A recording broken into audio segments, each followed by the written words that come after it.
General Motors is a pillar of American automotive history. Producing vehicles from iconic muscle cars to some of America's favorite pickup trucks, GM has an incredible history. In today's video, we'll dive into how GM came to be.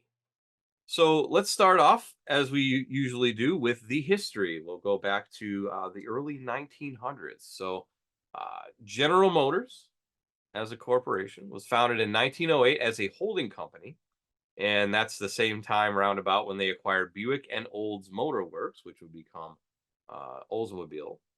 In 1909, they acquired multiple companies, including Cadillac, as well as the predecessors to Pontiac and GMC. So they already had a lot of these companies under their umbrella before they even got the World War One.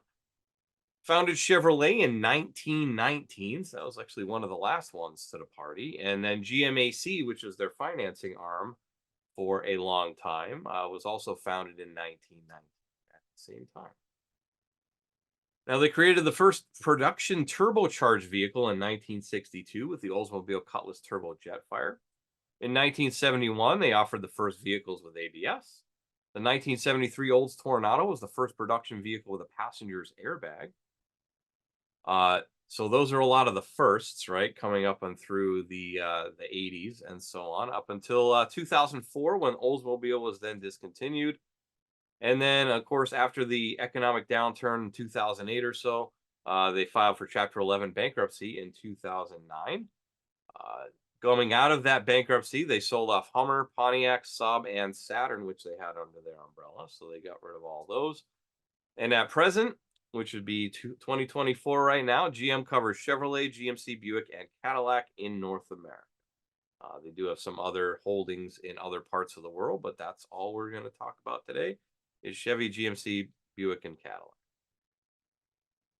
Few of the top models. So we went by sales rank, of course, through the last 10 years or so, 2013 to 2023, and we can see if you're over in North America.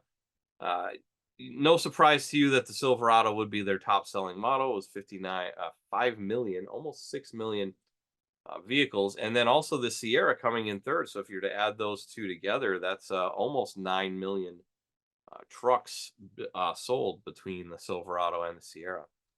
Next one's the Equinox. And then, of course, going down the list all the way down to the Colorado, which is almost 900,000. So total of 19 million vehicles sold out of those top 10 from 2013 to actually it's more than yeah, it's top 10 from 2013 to 2023. So we picked a few representative models as we always do, just kind of pick up where were there, what should be the largest number of these on the road out of that 10-year span. Where did they have the most sales? So 2015 was kind of the high water mark for the Silverado and Sierra. So as far as that is concerned, it is the third generation of those vehicles. They were offered with a 4.3, 5.3, 6-liter, 6.2-liter gas engines, and of course a 6.6-liter Duramax diesel on the HD models. 6-speed and 8-speed automatic transmissions, as well as a 6-speed Allison transmission that was offered with the diesel engines only. Also, the 2015 heavy duty models, so the 2500 and 3500, were the first to offer active cruise control and forward collision warning systems in a pickup. So, another first there for that. Next one down the line is going to be the 2019 Equinox GMC, Chevy Equinox GMC Terrain combo. This is the third generation. It's kind of a mid-size SUV. 1.5 liter, 2-liter gas, and 1.6 liter diesel engines were offered in those years. 6-speed and 9-speed automatic transmissions. And this was the last year the diesel engine was offered. And also the Buick Envision shares this same platform. So that's kind of a theme across a lot of manufacturers nowadays. But GM is definitely really good at it, is having one platform across multiple brands that they just kind of build everything on and put it, it's a rolling chassis, powertrain, and then they just throw a body on top of it, depending on, what the design needs to be. So it saves them a lot of effort in production. And then another good representative would be the 2016 Malibu. This was a good high water mark year for that. Ninth generation of the Malibu at that point.